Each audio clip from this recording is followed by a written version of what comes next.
Welcome to USA Global TV and Radio, where our mission is to provide education, entertainment, hope, and inspiration. USA Global TV and Radio connects you with experts and audiences all around the world every single day to help you succeed in business and to live a richer life. Visit us at usaglobaltv.com to learn about career and life-changing training and mentoring programs like the Listening Mentor.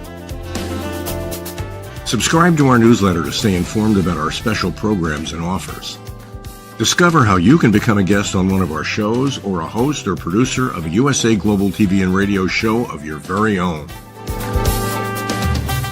That's USA Global TV and Radio, where the doctor is always in.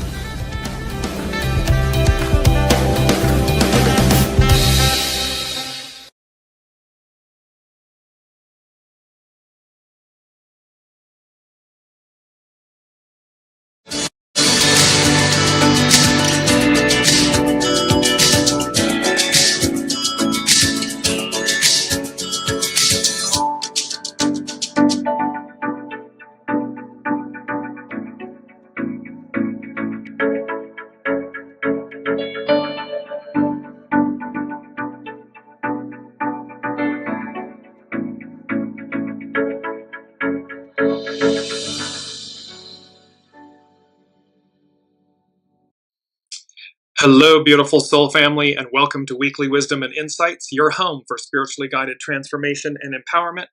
I am your host, Dearjames, and together with the unseen, Spirit, Source, and Symphony, we look at the current energies, the intuitive wisdom and insights, and we go as guided. And action-packed as ever, there's never a dull moment in these days, so we are going to just jump right in. So let's lead off with the main energies. And we have Youthful Folly for the last time. It's April. We're closing out April. We're going to work with Hexagram 30. It's about clarity and how we perceive. It's a 9-year, all year long, so small restraint, surrender. The numbers culminate in a 16, which is about enthusiasm, excite, and there's reason for enthusiasm, and there's reason to hang on. And ultimately, then they culminate in a 7, which is Army, correct discipline. Welcome, Alicia. Welcome, Sue. So, and let's just take a look. Before we go to the astrological influences, I want to look at the astrological charts. So, back on the 19th of April, we had the chart for the Sun enters Taurus. Very auspicious, beautiful energies and everything. That free-falling, breakthrough, breakdown moment. And 8 days later, we have the Taurus new moon. So the Sun enters Taurus, and then we have the Taurus new moon. These two charts, these energies are very similar. However, then we get to Venus enters Aries. And this is occurring today on Wednesday, April 30th. And intuitively with this chart, everything changes. And let me just, it's all about Venus, Venus, Venus. And this is the flower of Venus. And there's a lead up to this, the reason, but I wanted to show you all the chart first. And there's, and you'll see here in a minute, I'm going to bring it back up, but this is all about Venus. Well, why? Well, because in the astrological influences, so we have the Sun that enters Taurus on the 19th. Then it's followed the next day by Venus conjunct together with the North Node, where humanity's going. Then on the 25th, Venus conjuncts Saturn. So we're here at the 30th, so this has already occurred. Then on the 27th, the Taurus new moon. And then again, 3 days later, today, Venus enters Aries at 0 degrees. Well, the astrological influences, the energies for that Venus enters Aries chart, it's all about game over, game, set, match. Meaning, so when we're looking at this intuitively, when I was looking at this chart, Venus enters Aries, literally it just came flooding in and they said things get messy. So the unseen says things get messy, conflicted, and challenging. Things topple over. begin to topple over, like dominoes, like an avalanche. Regimes topple over, regime change. Hang on. We've been talking about how there are two distinctly different trains, different paths, different lanes, and one is leaving the station, the other one is ending at the station. It's complete, it's done. So this, where Aries was conjunct the North Node, Venus was conjunct the North Node. Then Venus is conjunct Saturn. Now Venus enters Aries.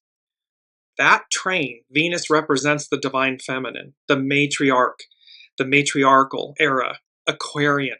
It's this whole, that train is leaving the station.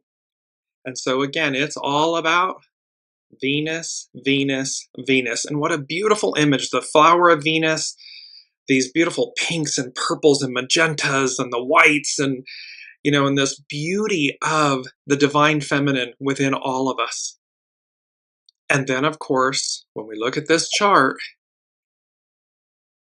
this, and Sue is saying, I've gotten dominoes as well. Exactly. There is this serious, it's like, hang on, because again, those things that are meant, that have been the facade and that are meant to collapse, things are going to get messy because it's game over. It's game, set, match. There's a finality here, and it gets messy, conflicted, challenging. Things topple over, begin to topple over like dominoes, like an avalanche. Regime change, regimes topple over.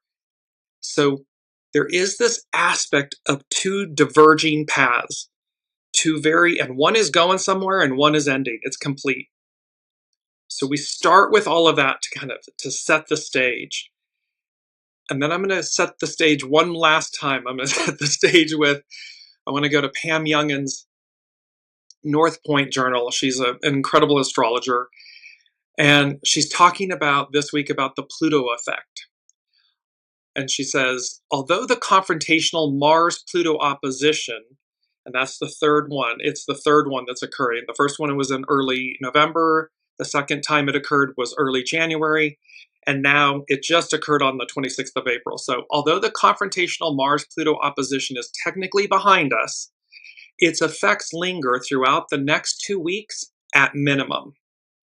This is in part because the tension-filled aspect is strongly woven into the tapestry of the new lunar cycle. This is the new Taurus moon that occurred on April 27th. It is also because Pluto's transformational influence is elevated this week and next due to the dwarf planet being virtually at a standstill as it prepares to go retrograde this coming Sunday, May 4th. When a planet is retrograde, it is actually closer to the Earth than it is at other times in its orbit, and thus may affect us more deeply. Therefore, we are likely to experience Pluto's powerful, life-changing effects more profoundly than usual, not only this week, but throughout Pluto's retrograde period from May 4th to October 13th. So we have this Mars-Pluto opposition. Pluto's in Aquarius, Aquarian age, matriarchal, the future, where we're going. And it's getting ready to station retrograde. And we've had this opposition from Mars, the divine masculine. And it's about the purity of the divine masculine, not the shadow, not the aggression, the aggressive aspects, but the chivalry, the reverence, the purity of the divine masculine. These are opposing because there's tension. There's all this old goo, and it's going to be elongated because Pluto's retrograding, May 4th to October 13th. Pam Youngins goes on to say, Pluto is the great revealer, exposing secrets and illuminating the shadow. As the psychotherapist planet, it brings to the surface issues and emotions that have been suppressed or repressed, individually, collectively, globally. Its task is to reveal true motivations. We speak about this a lot. What's the purity of your intentions? What's the purity of your motivations, or the lack thereof? So its task is to reveal true motivations, especially those that are of a lower vibration. By helping us become conscious of the dysfunctional patterns or fears that have been controlling us from behind the scenes, it enables us to step more fully into our personal power. There's going to be greater clarity. It's number 2 from the unseen. It's hexagram 30 that we're going to be working with. This clarity. As the mythic god of the underworld, Pluto also takes us through a process of death and rebirth. It dismantles that which is no longer viable and initiates a process of transfiguration with an eventual emergence into a new form. There's a new train. It's left the station. It's leaving. The old one is over, so it's going to dismantle that which is no longer viable, and it initiates a process of transfiguration with an eventual emergence into a new form. We're talking about last week's show, we were talking about what I'm terming the divine DNA, this 98% of the DNA that has been dormant or dark. Scientists termed it junk DNA. And yet this instantaneous activation, this emergence of a whole new form of us. On a collective level, since Pluto is now in progressive Aquarius, this retrograde phase will be focused on tearing down outdated, divisive social systems and hierarchical power structures. That's patriarchal. This kind of divisive social system, this hierarchical power structures. That's the old. This process of deconstruction will likely strengthen once revolutionary Uranus enters Gemini on July 7th and begins its 3-year trine to Pluto. So Uranus, higher mind, God mind, higher mind. Expect the unexpected. Revolutionary advance. It's going to enter Gemini on July 7th, and it's going to then begin a 3-year trine. A trine is a harmonious aspect. We're going to work together in harmony. So Uranus and Pluto, going to be trine. They're going to be doing the disco, the dance. And it's going to be, the way it's coming to me into, it's going to be the most wicked as in, they're showing me futuristic like The Wizard of Oz and Wicked the play, and like this beautiful advance, this beautiful, the follow the yellow brick road, the Emerald City, what lies beyond, what's always been within us that gets awakened. That's what's on tap. But equally on tap is this chart where Venus enters Aries. It's beginning an entire new way of being. Pisces ends the astrological year. Aries begins it. And here this is all about Venus, Venus, Venus. And then this whole aspect of what's going to become dismantled, what is going to fall apart. Game over, game, set, match. Things get messy, conflicted, and challenging. Things topple over, begin to topple over, like dominoes, like an avalanche. Regimes topple over, regime change. Hang on. I want to go to our mantra because the way to navigate these energies is, of course, to be in the flow. Be ready. It's number 6 from the unseen. Be ready. Be in alignment. Know the purity of your intentions. Listen to your soul source connection and go as guided. Don't swim upstream. Don't fight the change. Flow with the change. And our mantra is, I open to the way. So where you have been open, open more, open completely, open further. Where you have been obstructing it, procrastinating, delaying, obstructing, negotiating, whatever it may be, I open to the way. Because it's the way. It's not my way, your way, the highway, some way. It's the way. The way, the divine family, the Father, the Son, the Holy Spirit, your soul, the purity, true north. That's the way. And so here the unseen is speaking to us about, I open to the way. Beautiful image, again, these iridescent orbs of light and pinks and purples and magentas, and it feels very light and fresh and spring-like, renewal, new birth. So this rebirth. Well, So with all that, and by the way, so Neptune is in Aries, Venus is in Aries. First time they've been in Aries together in 150 years. So we're dialing it back to 1875. Well, as you recall in a show or two or three ago, we were talking about how Neptune finishing Pisces, but Neptune moving into Aries was about, it was the, what coincided with that was the abolition of slavery. So what was percolating when Neptune was in the final degrees of Pisces 150 plus years ago is not identical, but similar. This moving from enslavement, this moving from the old systems, the old ways, these old paradigms, slavery, enslavement. It's a different enslavement. Today is a different enslavement than it was then. However, Neptune in Aries brought about the abolition of slavery. The last time Venus and Neptune in Aries, 150 years ago, 1875, the Civil Rights Act was passed. Ulysses S. Grant was president. So you can see there's these movements towards the ratifying of the abolition of slavery. So now we're looking fast forward 150 years. It's the matriarchal Aquarian futuristic era, we the people.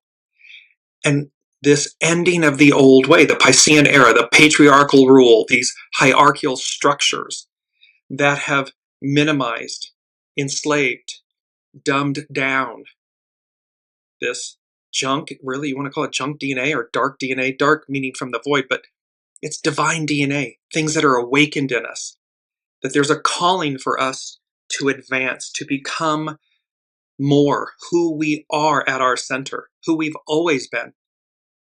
And as they said last week, it's showtime. Ready or not, here we go. And yet you see, do you see how there are these people in positions of power, whether it's industry or government or business and so forth, this cleaving and clinging to an old story, an old script, an old way, as if their individual or collective efforts are greater than the unseen. Quote unquote, greater than nature, greater than the unseen, greater than source. We know this not to be true. It's laughable. Man builds and constructs, and Mother Nature in a nanosecond wipes it out, wipes it away. So as we move on, let's dump into we're gonna face, they said to us, you can't be the ostrich, you gotta face things head on. We're gonna face the first thing they said, and this is a very and before we do that, let's just go to our main theme ever so quickly is, which is beautiful, time to fly, soar, the magic within. And you see this beautiful kind of turquoise, iridescent blue, turquoise light, this human, this is us. This is the new human. We are the new human. And they're saying, the unseen is saying to us, it's time to fly. It's time to soar. And it's all about the magic within. So we'll come back and revisit this in a second. This is the train that's left the station. This is where we're going. You want to be on that train. You want this octave of yourself. We want this collectively. Until then, however, well, not until then. In addition to this other train that's come in and ending, the unseen said, the first thing they said was the downfall of Nero, Emperor Nero. So the downfall of Nero, the beginning of the end. The end, underlined, exclamation point. And then I heard the word overreach. So before we jump into Nero, overreach is our key word. And just bringing that up really quickly, you see this lightning with the purple and everything. So overreach. To fail by trying to achieve, spend, or do more than you can manage. Conduct that exceeds established limits. as of authority or due process. This is coming from the unseen, and it is in our world news. So overreach, to do something that is beyond your ability to do. To defeat oneself by seeking to do or gain too much. To get the better of by deceit, cunning, or cheating. So this, and Sue was saying, I just got On the Wings of Love, and that was one of our shows many episodes ago, On the Wings of Love. She said it's playing in her mind's ear. So we have this overreach, and then the unseen saying, the downfall of Nero, the beginning of the end, exclamation point. The keyword overreach. And so Emperor Nero. And this is by the Stoic Handbook .co. Emperor Nero, the dark reign of Rome's most infamous emperor, AD 54 to 68. Emperor Nero is a figure synonymous with extravagance, cruelty, and madness in the annals of history. Emperor Nero, born on December 15th, AD 37, is one of history's most polarizing figures, often depicted as the epitome of cruelty, decadence, and tyranny during his reign as Roman emperor from AD 54 to 68. While some ancient sources paint him as a psychopathic ruler responsible for matricide, brutal persecutions, and the Great Fire of Rome, modern historians argue that Nero's legacy may have been exaggerated by his enemies. In this deep dive, we'll explore Nero's life, the gory details of his controversial acts, his cultural ambitions, and his dramatic downfall, offering fresh insights and lesser-known facts to uncover the man behind the myth. Now, you can see, this is the unseen, bringing to the fore history, lessons, examples. And remember that, in astrology, it's cyclical. It's not identical, it's cyclical. So they're bringing the downfall of Nero. They're talking to us about Venus enters Aries and how regimes collapse and things get messy. And it's an S show. So that is going to be simultaneously happening at the same time as others advance. We advance. Collectively, we advance. The whole of the whole advances. It's just which train are you on? Denotes the experience. We go on. Nero was born into the powerful Julio-Claudian dynasty, with lineage tracing back to Augustus, the first Roman emperor. His mother, Agrippina the Younger, was a cunning and ambitious figure who married Emperor Claudius, securing Nero's adoption as heir. When Claudius died in AD 54, possibly poisoned by Agrippina, Nero ascended the throne at just 16, becoming the youngest Roman emperor up to that time. Initially, Nero showed promise. Advised by his tutor Seneca and Praetorian prefect Burrus, he implemented policies to support the poor and reform taxation. But as he sought independence from his domineering mother, his reign took a darker turn, setting the stage for one of the most tumultuous periods in the Roman Empire. Nero's rule quickly became synonymous with financial recklessness and personal indulgence. He spent lavishly on grand projects like the Domus Aurea, Golden House, a sprawling palace complex that featured a colossal statue of himself. This extravagance drained the Roman treasury, leading to economic instability across the empire. His personal life was equally chaotic. Nero's multiple marriages and affairs shocked Roman society, including his scandalous divorce from Claudia Octavia to marry Poppaea Sabina. These acts of indulgence alienated the Senate and elite, fueling perceptions of Nero as a ruler more interested in pleasure than governance. You can't make it up if you try. This is the unseen, bringing out the downfall of Nero, the beginning of the end, overreach.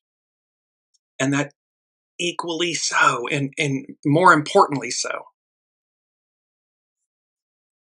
Time to fly, soar, to realize and recognize the magic within, the activation of it within. Because we have a choice. We talk about this all the time. We have a choice. Every choice you make matters. What you do today influences tomorrow, influences the instant. I mean, there's the instantaneousness of the moment. In this current paradigm that we all live in, that we all operate within, karma, we're constantly either adding to karma, period.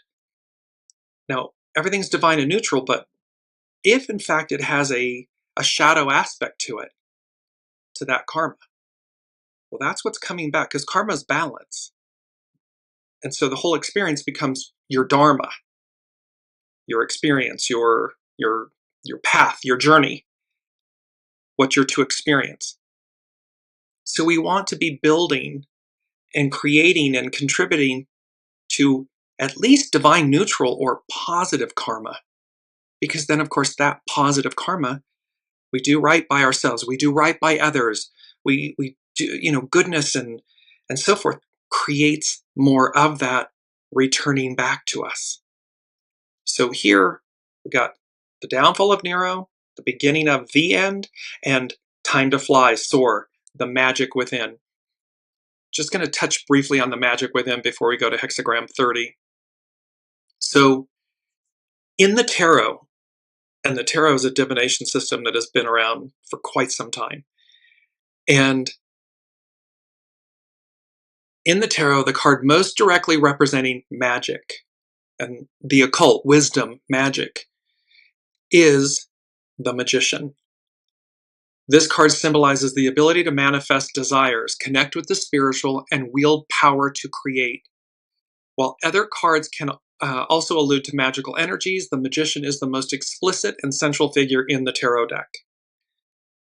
The Magician represents power, the power of creation and manifestation, highlighting the ability to harness inner resources, that inner wisdom, that the magic within, with external forces, that creative force, that's the purity of the divine masculine, to achieve goals.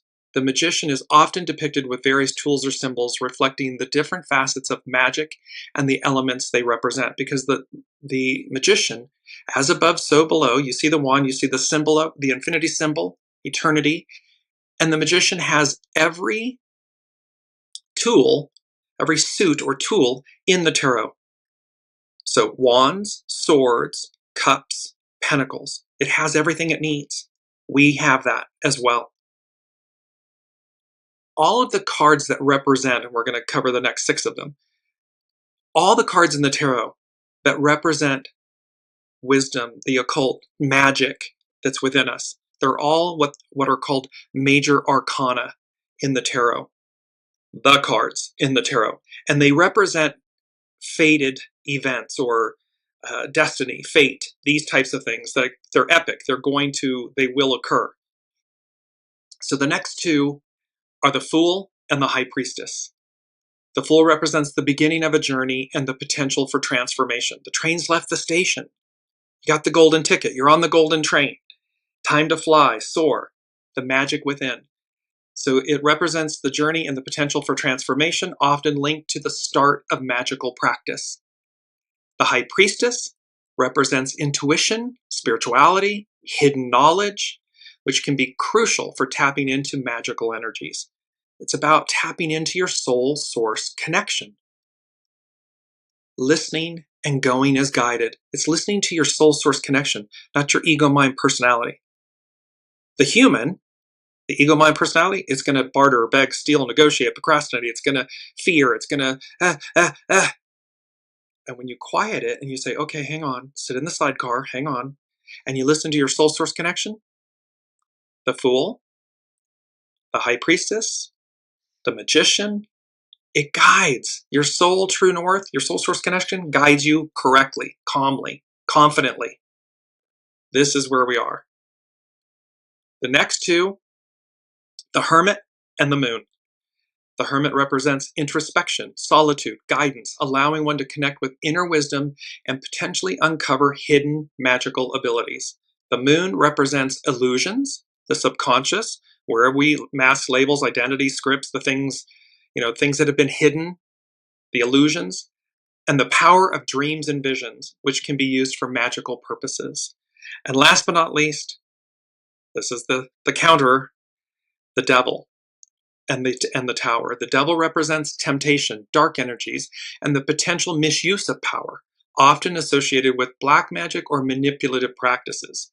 So it's equally important to recognize, the shadow, the devil within, so to speak, not to kill it or eradicate it. We talk about this all the time, but to know which path, which train to get on.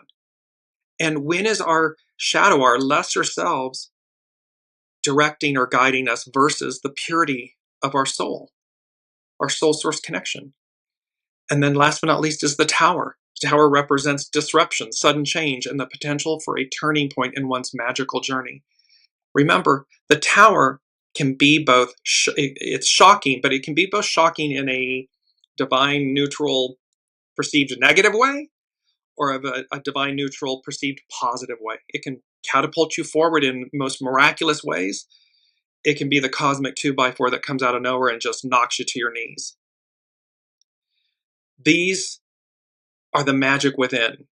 This is where this is all culminating. It's getting turned on. It's always been there, but it's going to get instantaneously activated, turned on. You want to be on the right train, the right lane. You want to be ready. There are within the SABIAN symbols for Venus, for the horary chart, where the event chart where Venus enters Aries. There's a lot about nature spirits. So we have this about the occult. It's number 4. We'll come to it in a second. I want to go to hexagram 30. So this is from Carrie Hone at cafeosoul.com. Hexagram 30, it's clarity. And I heard it's number 2 from the unseen, and they said clarity. And then I heard the song Gravity by John Mayer playing. We've had this before. And the song Gravity by John Mayer speaks to the devil aspects, the shadow aspects in us. In his instance, the music industry, Hollywood, fame, all this stuff. And how gravity, how the shadow, the devil, the shadow, is trying to bring him down. But he sings about standing in clarity. Allow me to remain in the clarity, true north, the purity, the clarity of my essence and my being, to know right from wrong, to know which train to take, which lane to live in, to thrive in. So here, hexagram 30, Carrie Hone, cafeosoul.com. Its action is perceive. Our first quote, and it is, when you can appreciate nature's power to break through all barriers, you will discover that this same power is inside of you. See, there's this eternal light, flame, source, power that far supersedes man, what man, humankind, can do or does. And so when you can appreciate nature's power to break through all barriers, you will discover that this same power is inside of you. This is what's on tap. This is the train that's left the station, energies. Again, it's true. It's been true all along. It's just being magnified and amplified. So cafeosoul.com, hexagram 30. Clinging means resting on something. When the waters of the abysmal flow into the pit, we search for something to cling to. So when these things are regimes and collapsing and all this stuff, and the world is changing, and the era, the time, the way we have known it to be is changing in our personal lives and in the whole of the whole. We search for something to cling to. Li is the image of the clinging fire. So clarity is the image of the clinging fire. Formless except the essence of the fuel that keeps it burning. When the changes are underway, your only footing is the reference point of the self. So we look to ourselves, right? But we do that ego, mind, personality, human. So we look to this reference point of the self. When it too is undergoing transformation, when the self, ego, mind, personality, the human, is also undergoing transformation, you must find something more meaningful to cling to. Your soul source connection, source. The all that is, the true north, that eternal light. What emerges from any difficult transition is the discovery of that thing which will guide and support you when all else is taken away. We've talked about when you stand naked in an 8-lane freeway with all the high beam headlights on you. So when all the masks and the identities and the labels and the scripts and the stories and the belongings and these material things, when they're all gone, when they are no longer, it's about what emerges and what remains. That's what you cling to. That's what's real and true. That's eternal. That's your soul. So what emerges from any difficult transition is the discovery of that thing which will guide and support you when all else is taken away. This is like a light that is always burning in the darkness. Although events out there orchestrate the changes, they merely lead you to cultivate a shift of awareness in here. It shocks us. It's the tower. It's shocking to us. It's waking us up from our slumber, being on the treadmill. And so it's demonstrating, it's showing us where we became complacent, where we might have been lazy or defiant or whatever it may be. It's waking us up. It's our second quote. The master said, "The cultivation of the self consists in the rectification of the mind." So the cultivation of the self consists in the rectification of the mind. We gotta get the ego, mind, personality in harmony and unity and service to the soul, to your soul source connection. That rectifies the mind. It's in harmony, it's in ease, it's in flow. If it's not doing that, it's in dis-ease.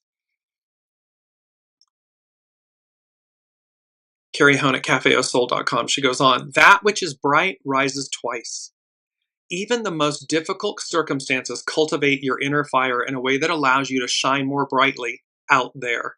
This is all for us. It's happening for us. It's painful, it's messy, it's not pretty, but it is a result of the choices individually and collectively. So whether this is happening in our lives, in our businesses, in our governments, worldwide in our institutions, it's happening because it's based on the choices we've made. After the abysmal waters recede, we often arrive at the suchness existing at every moment, without the need to look any further. You may discover what is, and stop fighting the very thing that shapes you and reveals your purpose. See, stop fighting your soul. Stop fighting who you are at your center. That's where you shine. That's where you thrive. That's where you excel. And anything obstructing that is less than that. Why would we want to be that when so much more greatness exists? What is, is.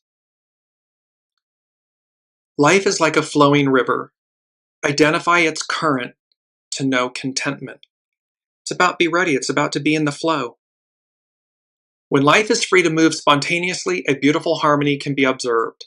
Obstruction only emerges because you may be classifying things in terms of good, bad, right, or wrong. But the idea of obstruction is a human-made illusion, because everything's divine and neutral. It's for us to see through them. Nature is blind to the idea of obstacles, except in the way that it tears them down. What you may call difficulty is the tearing away of what is blocking your inner light and movement. Source, the all that is, true north, it's always wanting the most for us, the best for us, the highest for us. So where nature, Mother Nature just removes the obstacle, wipes it out, we tend to hold back. We humans tend to hold back. we tend to obstruct, that great saying about, what's in your way? You. Well, there we go. The unnatural things that we build to obstruct life's forward progress will never be a match for its enormous power to break them down. Even water will immediately break down the molecules of whatever substance comes into contact with it. Clarity is the expression in attitude and behavior of an openness, I open to the way, that allows all things to keep moving forward. Whether it is removing the outworn or building something new, nature is always productive.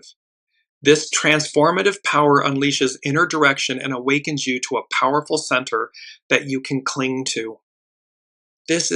You want to cling to the purity of your soul, of your essence. Not all these outside illusions and distractions and masks, identities, labels, scripts. They don't make you. Whether you have them or you don't have them, who are you at your center? That's who you are. Anything else is an illusion. And finally, the master said, when the mind is like a mirror, it grasps nothing, refuses nothing, receives, but does not keep. See, this is about the time. See, we received. So it's like a mirror. It grasps nothing, refuses nothing, receives, but does not keep. We've received the time, the patriarchal Piscean era. We've received it. There are those that are trying to keep it. But that's not the way. The way is that we receive, but we do not keep. We allow the experience to flow through us. This is an important mindset during any difficulty. To approach the gateway, you can use the mind as a portal or a prison. It's like fear. You can either harness the energy of fear to literally catapult you forward or immobilize you. So to approach the gateway, or there, you can use the mind as a portal or a prison. It can advance you or it can immobilize you. When you unblock the openings, you can view a world bathed beneath the power of your inner light. Because it's in alignment with where we're going. Not where we've been there, but where we're going. This is huge and paramount. Number 3 from the unseen. Courage is contagious. Get swept up in the magic, in the way. So courage is contagious. Be the embodiment of the magic within. Time to fly and soar. Embracing change, embracing the future, harnessing the very best of you, the very best of us. It's contagious. When you do that, and you don't have to shout it from the rooftops, just be it. And that emulates, it sends it out. People recognize it. It's that Harry met Sally, I'll have what she's having moment. It just speaks for itself. The purity of it speaks for itself. So now let's look at, I want to go to Astrology by Lauren. And she's speaking about a super new moon in Taurus. So this just occurred on the 27th. And she begins with a quote or a statement by Hildegard of Bingen. I am the one whose praise echoes on high. I adorn all the earth. I am the breeze that nurtures all things green. I encourage blossoms to flourish with ripening fruits. I am led by the Spirit to feed the purest streams. I am the rain coming from the dew that causes the grasses to laugh with the joy of life. I am the yearning for good.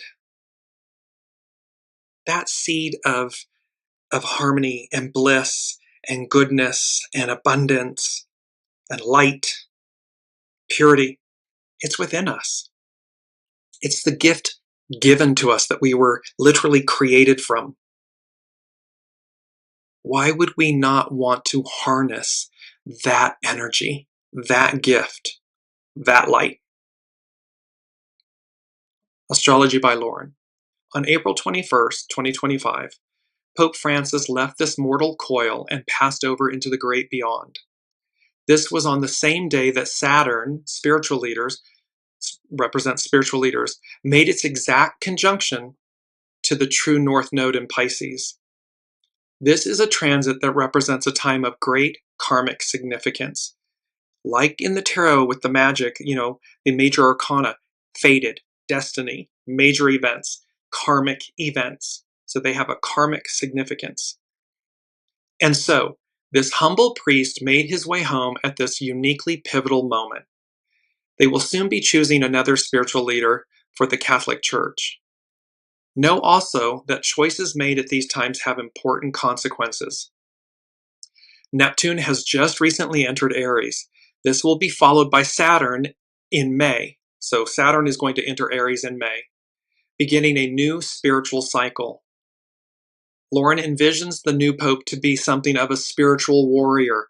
That was just in Neptune Rising, the April 2nd show, the spiritual warrior reborn, renewed, reinvented, and a spiritual revolution.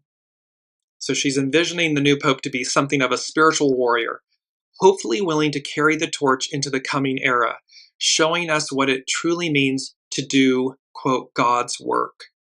This is such a crucial time for humanity as a whole, and we will need as much guidance as possible to lead us through the liminal passes ahead. We got to get through this, this domino effect and the collapsing and everything to fully receive, because we got to get through the end to receive the new. Astrology by Lauren, she continues, this week Uranus will sextile, that's a harmonious aspect in astrology. So Uranus will sextile the North Node, opening up our awareness to new possibilities. We do not have to keep doing things the way we always have in the past. There are alternatives. Like a door opening, we are being ushered into another era, another place that has, as of yet, never been experienced before. This is why it's also there's so much excitement and there's so much fear. Well, I know the beast I know. Well, okay, but that doesn't mean there isn't another wonderful, beautiful beast that's just on the other side. It's like Narnia, pass through the back of the wardrobe closet or step through when the ocean parts in the movies, in the franchise. What lies beyond? It may be unknown to us, but look how magical and mystic and amazing it is, and it can be. Don't fear it, embrace it. So we have this, and so here we all are on the threshold of the next leg of our journey, our human ascendancy and evolution. And don't forget, that includes Mother Earth. It includes the whole of the whole. We get lost in thinking that it's just about me, in my life, what I want. Well, what about our connectivity to the whole of the whole? And that influence and that greatness. We've been stuck in the shadow aspect. We've fallen pretty far. But it doesn't mean we can't rise. It's innate within us. Lauren continues, on May 4th, Pluto will make its retrograde station at 3 degrees Aquarius, 49 arc minutes.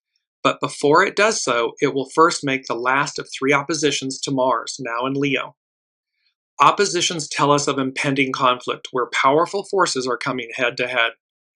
This too could look like the fall from grace of a powerful leader, but of a different sort from the passing of a much-loved spiritual leader. So it's vastly different from that of a much-loved spiritual leader. Mars in Leo, opposite Pluto in Aquarius, looks like the sort of arrogance that can turn on a dime and bring people to their knees. That's that cosmic 2x4. Whack! That's the unseen, Mother Nature. You're not listening, you're not learning, you're not getting, no? Okay. Wham! And it just knocks you to your knees, not to harm you, to awaken you, to get you to see. It's not that you don't know. We can all see it. When it happens in our individual lives or our collective lives on the world stage, it's not that we don't see it. We do. What do we do with it? What are the choices we make in the moment? This is weather in which it becomes obvious when and if we underestimate our opponent. Are we underestimating Source? Are we underestimating the soul? Are we underestimating the world before us? Because this is the weather Lauren is speaking to. This is the weather in which it becomes obvious when and if we are underestimating our opponent. Mars can also serve as a catalyst, showing us the difference between the positive versus the negative expressions of Pluto in Aquarius. Pluto in Aquarius goes south when it tries to emulate Leo, its opposite sign, and through this same arrogance loses sight of its mission. The mission is the purity of the divine masculine, the matriarchal Aquarian era, the futuristic evolution and version of ourselves. So when it loses sight of its mission, the expression of the interdependence of all of humanity and the reliance on that interdependence to sustain a well-ordered and fully functional system. See, that's Aquarian. What she's saying is, when this happens, Pluto in Aquarius goes south when it tries to emulate Leo, its opposite sign, and through this same arrogance loses sight of its mission, the expression of the interdependence of all of humanity, and we the people.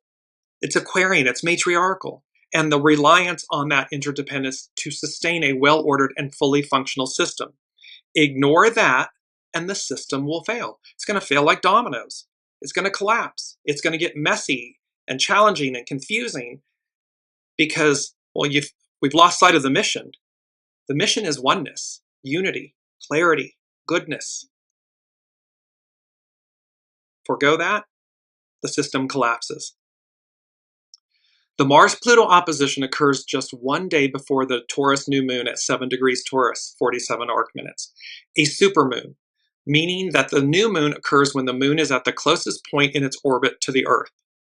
We will not see the moon, but we will see it demonstrated in the tides and affairs of humankind, as well as on the Earth, our mother. She too fully depends on a well-ordered and fully functional ecosystem to sustain us all. Interdependence comes in many forms, and it is the fundamental axiom of the sign of Aquarius, and it will not and cannot be denied. It simply must be. We can equate this to ourselves. When ego-mind personality, human, and soul source connection are in oneness, harmony, unity with the other, what a beautiful, well-oiled machine. Ease, flow, greatness, extraordinary greatness, beauty. Absent that, chaos, confusion, dis-ease, challenge. But challenge is opportunity. So Lauren continues. And so the supermoon stands in the crosshairs of the Mars-Pluto opposition, creating a T-square. Not exact, but exact enough. T-squares create stress with an overriding desire to correct that stress, to restore the sacred balance of giving and receiving. So we receive, but we do not hold. That allows for the flow, the energy to keep moving with us and through us. It's only when we try to put genie in the bottle, things go awry. And they get messy fast. And imagine that. Does anyone want to be genie in the bottle, encapsulated, enslaved for someone else's enjoyment and pleasure? No. Who wants that? And if you think that's what you want, be the one to do it. Try it on for size. Let us know how you like it. Put it in the comments.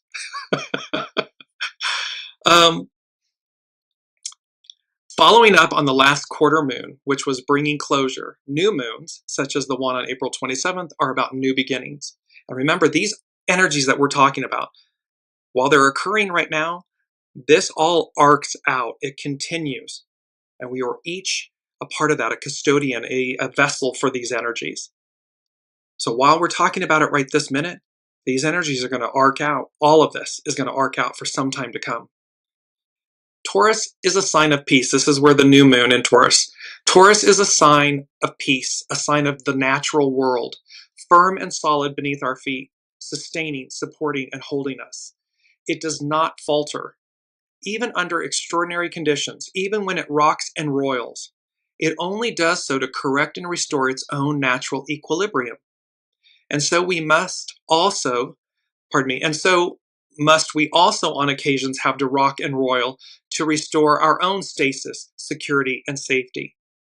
And the unseen is showing me earthquakes, natural events that occur. Well, this is in accordance with Taurus, Earth, this firm foundation. It has to adjust. It has to release the tensions and the things that we as humans have done to Mother Earth and are continuing to do. Well, it's like consuming something not good for us. Well, what does your system, your body do? It expresses or expels it somehow, some way. Mother Earth does the same thing. On May 1st, we celebrate Beltane, May Day, in mid-Taurus, one of the fixed cross quarters of the year, a time of celebration for the Earth, the greatness of her beauty, and the richness of her potential. And so too is the new moon a time for potential.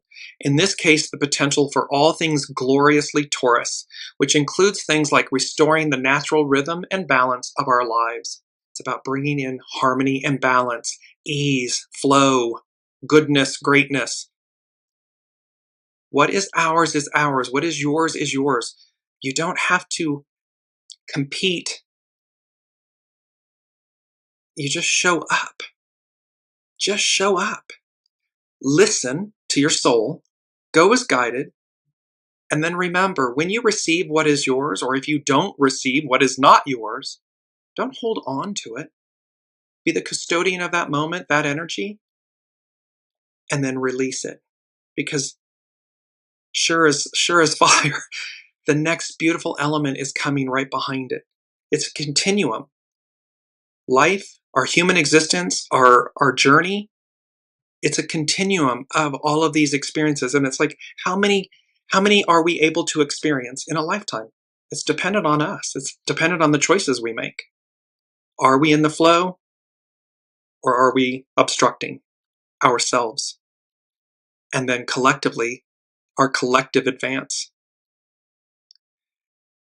The new moon in Taurus is our opportunity, humanity's opportunity, to make the right sorts of decisions based on our true priorities. It is a moon we can use to ground ourselves, to create greater ballast and security.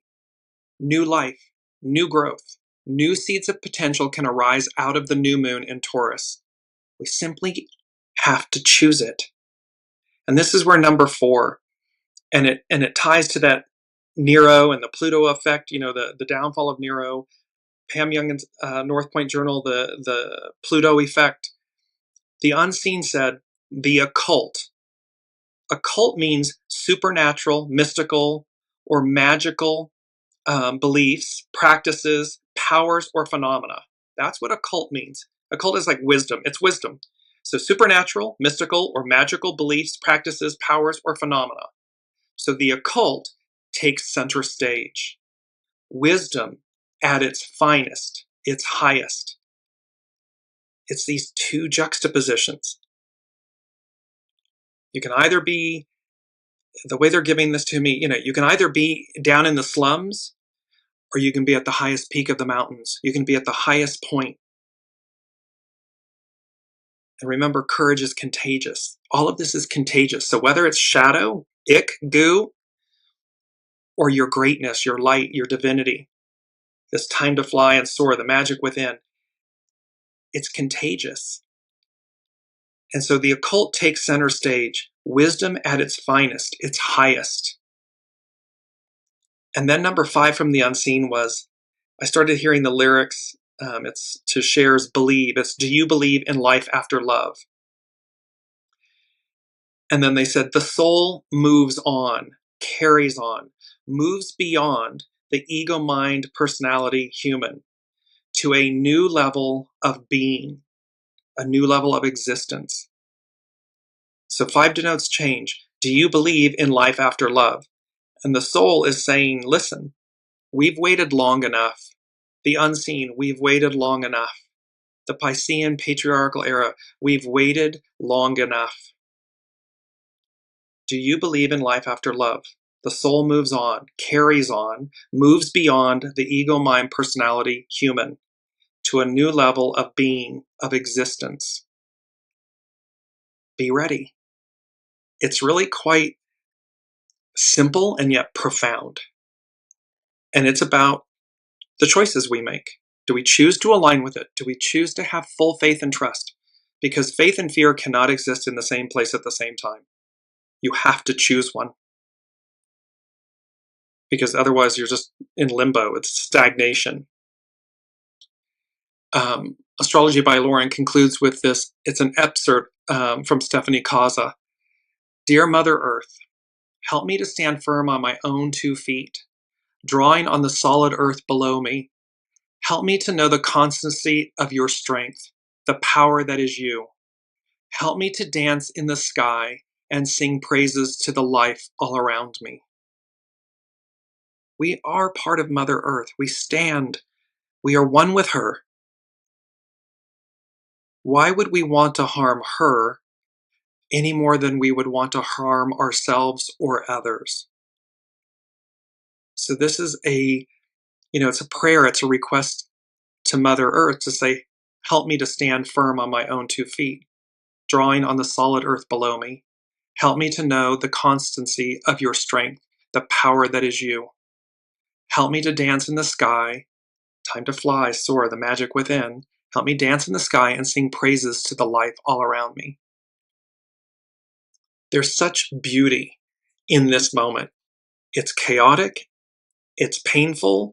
It's stressing.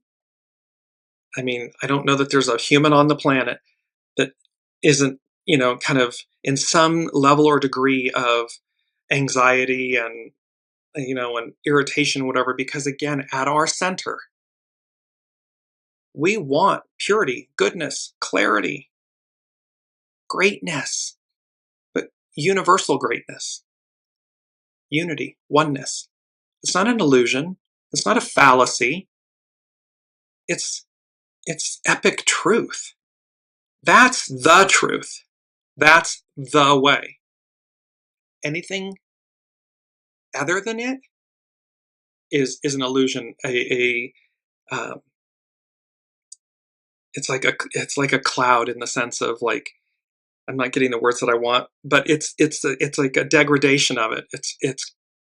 It's something that is foreign to us. It's the shadow aspect, the devil, the lesser. And thereby, we have the opportunity to choose differently. I open to the way. I'm going to post all of because I'm mindful of the time, I'm going to post all of the SABIAN symbols on the Dearjames Facebook page. They are epic. I'm just going to give you very quickly a few of them because we have the Mars-Pluto opposition. Mars, a conservative, old-fashioned lady is confronted by a hippie girl. The need to transcend our subservience to fashion in morals as well as in clothes. So this is about the reality of social values, meaning what are the cultural values and how do we evolve? We are not today what we were, 5,000 years ago or 2,000 years ago. So here's this conflict. So Mars is bringing up for us to see it's time to evolve, the relativity of social values. It's time to advance. Pluto, a Hindu yogi, demonstrates their healing powers. This is about how it's about being in harmony, perfect harmony, and identification with the divine whole. Self-discipline, purity of motive, compassion, faith in the divine order is required. It's the focusing of spiritual energy. We've got time to fly, soar, the magic within. The occult takes center stage, wisdom at its finest. This is about focusing of the spiritual energies, that which is unseen. The sun is a woman watering flowers in her garden, development of the powers of the mind on which ego consciousness is based. So this is about cultivation, that we cultivate this higher octave of ourselves, of this higher octave of our mind. The South Node, it's what we're releasing, humanity's releasing. A boy with a censer serves the priest near the altar. The first stage of actual participation in the great ritual of planetary evolution, of which we are a main player, a part. This is so beautiful because what it says is everything we do so in the presence of God. That's what this symbol speaks to. It says practice in the presence of God. What are the choices you would make if before you made them each and every time, you said to yourself, I'm doing so in the presence of God?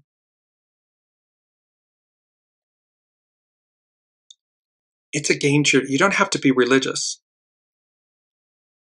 This is a spiritual octave. This is the highest high purity. If I'm doing this in the presence of God, would I make that choice? Or would I stop myself?